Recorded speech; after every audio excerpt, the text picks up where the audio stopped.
Yes, welcome back to the second stanza of the program, The Conversation on TV 360, coming to you here in Lagos, Nigeria. My name is Nelson Ekujumi, and I still have with me in the studio Comrade Razak Kolade Olukoba.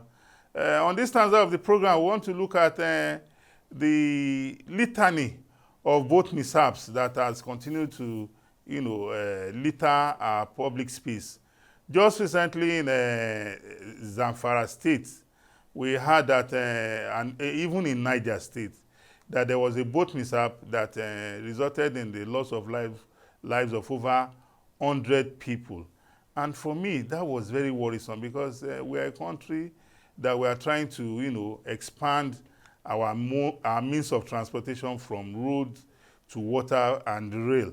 And if you continue to witness this type of fatalities on the waters, that tells you clearly that you are not doing well in that sector. And if you are not doing well in that sector, how can you attract investment? How can you attract, patronage in that sector of the economy? How can you grow the economy? And for me, just some years back, I remember when we used to have a boat mishap in Lagos, the Lagos State government rose to the occasion and made the wearing of a life jacket a compulsory means, on our waterways.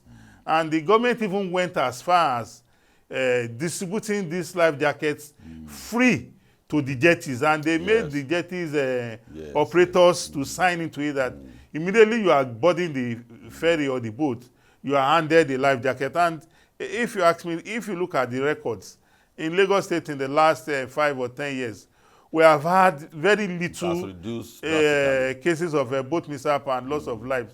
We know accidents can happen on the waters. Yes. But when accidents happen, what are the measures to ensure? You see, the regulatory agencies and enforcement agencies must step up their activities areas where we have road safety. There must also be water safety, just like we have NIWA. Safety. We have, at state levels too. Yes. And that's brings us to what me and you have always talked about, that there's the contribution from the state too in any area of security. In any area of the governance. State must brace up. Yes. Don't wait for NIWA for you to have. Look at Ibadan now. We're waiting for them for FEMA. I travel to Ilaje in Ondo State. Hardly can you find a boat or ferry that you boarded that they will give you life jacket because they assume everybody knows how to swim. And for people like us who came from Lagos, I was like, this is a big risk. This is a big risk. And the last time I was there with some other colleagues, we had to, call on somebody to bring life jacket for us. So advocacy around it is very important, because when it comes to enforcement of law, that law may not be popular. Then people will start saying that this is not the reason why you voted for you. You see the example in Lagos. The moment last month official arrests you for breaking the law, say that's why we didn't want to vote for them. As if you voted just because you want to be lawless. So no matter how difficult it might be, the government has a responsibility that your life, you have to protect it. So there must be enforcement agencies on water who will enforce laws that you must wear life jacket, you must obey the law. And advocacy is very, very, very, very, very, like I said, because where advocacy becomes very important is this: the blackmail that in this harsh economy, where do you expect them to get money for life jacket? This kind of orientation. Can money exchange for life? Exchange for life, just like Okada. They say there's no job. What do you expect them to do? To eat. So any government that wants to do that kind of a thing must be assertive and must be ready to take a lot of insult. The way government is taking insult on LASTMA up to today, as if LASTMA is the most terrible thing that has. If they had more LASTMA in Lagos, you can imagine how our life would look like. People in their sober moments come out publicly to assert that if Lagos State had not created LASTMA, won't be able to travel on Lagos State. At all. We should remember those days. There are moments when people will say he's going to Ibadan and you'll be on one spot. And people will still call you, I've been in Ibadan, where are you now? Say, I'm still here. Yes. That picture is what we should always remember when last month. Maybe once in a while, our media stations should help us. No, that's the pattern all over the world. No, enforcement agencies are not like. We should remind that, because at times when our people embark on this blackmail, I asked them, have you forgotten yesterday? That's public don't have very good memory in times like that. The public has a short memory. That's the reason government take active part in reminding the public, this is when I took over. See your state now. See your country now. That's the essence. So life jackets should be made compulsory in the areas where we have issues like this. It's compulsory, and there must be agency. Compulsory. The agencies must be localized in those jetties. Local and state effort is important in all I think it is also important. I think those states should take a cue from Lagos.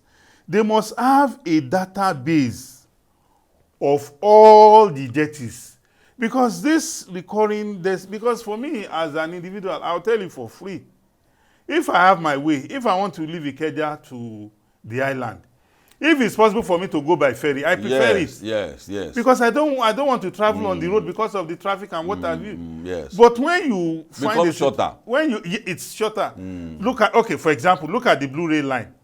Today, in my Orile Gomu, my 2 axes to Marina, life has become another thing for people there. Within 5 minutes, you can leave my 2 and you get to Marina. That is a journey that ordinarily would have taken you close to an hour because of the traffic. So and people are indisciplined on the roads. And that is an indices of a mega city.